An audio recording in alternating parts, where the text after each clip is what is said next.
Hey, Dylan, John's behind the camera. Today we're going to show you how to make a spring snare. And got to cut the pieces that we need. And pretty much all you need is 2 forked pieces. And then 2 very short pieces, and then right now we have 1 forked piece that hasn't been cut down to size yet. Like, we're going to trim this to probably about right there, and then make this very short. Because the way it sits, you have 2 of these, both this piece in the ground, and then a stick going between them, and then this will be that stick, the trigger stick. Yeah. Okay. I guess it all depends on where you're putting it. Like, this is real soft sand, so you're gonna need one that's pretty thick. Just has more to grab the dirt, so it's not just gonna slide out. So that's never good. Give it a little edge, so it'll go in the dirt easy. So there you've got both your fork pieces. Like I said, it's not like they have to match perfectly or anything. And that's going to be the trigger.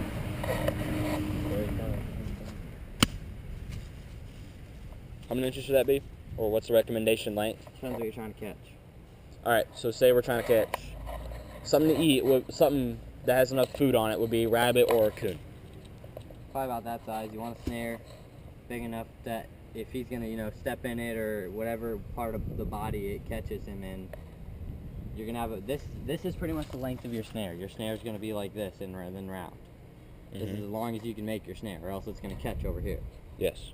So you just got to... Okay, what are you doing right now? Stripping it. The more vegetation is attached to the sapling, the slower it's going to snap. Just more resistance, and the longer it's going to take for that loop to close. Therefore, the less your chances are of catching whatever you're trying to snare. Okay, that's Alright guys, we got our sapling, we got our string, and to set it up, we put the triggers in. What are they called? What? I guess those are just kind of the base. We put the base, the 2 bases toward in the ground, and we have, what's that called? Just kind of like a cross stick, I guess. And we have the cross stick under the fork. Right now he's tying on the trigger to the rope. Doesn't have to be a super good knot, just enough to hold it. Can you tie like a regular little granny knot? That's what I did. Tie the simplest knot in the book, guys.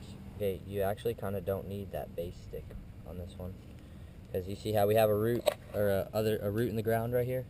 It's gonna hold it in place. That's gonna hold it, just like tie a bowline right here in the end. Anyone who's trying to do this should probably know how to tie a bowline. Yeah, go look it up on YouTube. Bowline knot. I'm pretty sure everyone has learned it at least once. The rabbit goes out of the hole, around the tree, back through the hole, and then you pull. I mean, I don't know how much simpler it gets than that. And then you just flip it back over itself to make a loop. And that's... You set it open. And you just spread it however you want it. You put some bait here, or you can put on a well-used trail.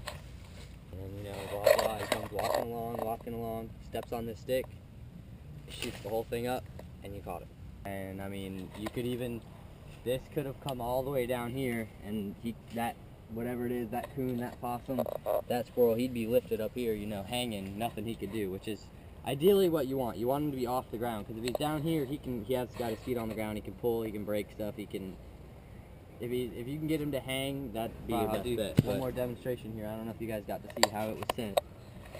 You bring it down, and you got this cross stick that goes under both your bases, which is starting to come out of the ground here. That's not good.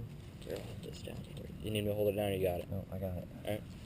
And then you got your trigger, and then your little, whatever you want to call that stick. So, it's moving. Sorry. And do what you do, make your loop, whatever you want trying to catch. And blah, blah, blah, whatever it is. Like, this kind of looks like what you might set a snare on. It comes down looking down a trail. And you can make this a lot bigger. You could have these, and you could have way back in there. 5 foot long trigger stick if you wanted to. That comes all the way down and just runs very close to the ground. And then you could just still have your loop just out here, so there's nothing unnatural. all you have is a loop, which, you know, an animal most likely wouldn't notice, and a stick on the ground, which happens. Coon comes walking around and steps on it, and he's caught. And there you have a coon. Ta-da! Winner is served. Yep. But that's how it goes. If you guys want any other kind of traps or snares tutorial on how to make them, just leave a comment, do something. We'll get her. Let us figured know. out. We'll get to it.